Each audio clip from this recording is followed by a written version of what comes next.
Does the trans mafia exist? So, firstly, fans have threatened to boycott the new series of Strictly after it was confirmed that actress Amanda Abbington will appear. She was criticised after tweeting earlier this year that a 12-year-old boy should not take part in a drag show.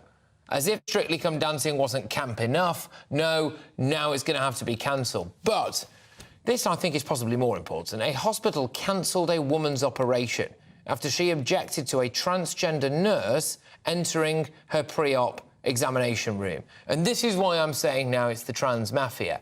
If you disagree with the trans agenda, then they will try to take your career off you, they will try to cancel whatever they don't like, and they will try to make sure, apparently, that you can't recover from a health issue. I'm joined now by Kellie-Jay Keen, who's the founder of Standing for Women. Kelly, thank you very, very much. Can we start with, I think, probably the most important one first, really, which is this woman whose operation was cancelled after objecting to a transgender nurse entering her pre-op examination room. You now have to be OK with me wearing a wig looking at your intimate parts if you want to get healthcare in this country. Absolutely. I mean, that was a private hospital, and Teresa is incredibly brave for coming out and talking about really personal health issues and very serious health issues that she's had. And that member of staff had no reason whatsoever to appear in that room without being invited, didn't even knock on the door. So that's sinister enough.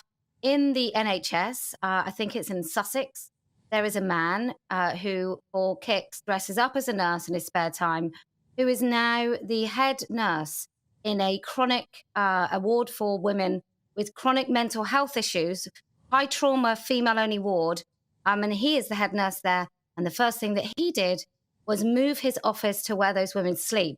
So this is a massive issue in healthcare settings, and Teresa's brave enough to speak out, but there are many women that are really quite appalled and very frightened when they're in their most vulnerable states, that they are being looked after by men who wish to impose their fetish upon them. And if they don't comply, they will have their healthcare withdrawn.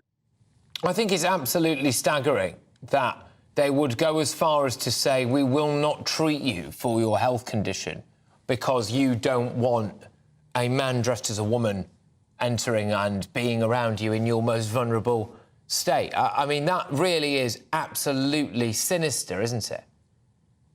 Yeah, I mean, I think if you tell people about this, if it wasn't actually printed in a national newspaper, if I tried to tell somebody about this, I think it sounds so insanely cruel that I think most people would have a hard time believing that that actually happened, that women no longer have the right, whether they're in hospital, in their own homes, elderly people in their own homes, whether they've got dementia, whatever vulnerable state these people are in, these women are in, they no longer have the right to say that they want female-only care, and then that will be respected.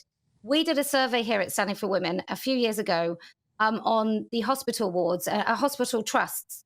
And out of all of those that bothered to answer, which were most of them actually, but out of all of those that bothered to answer, there was only 4 hospital trusts that actually recognised the difference between a member of staff who was an actual woman and a member of staff who simply said they were one.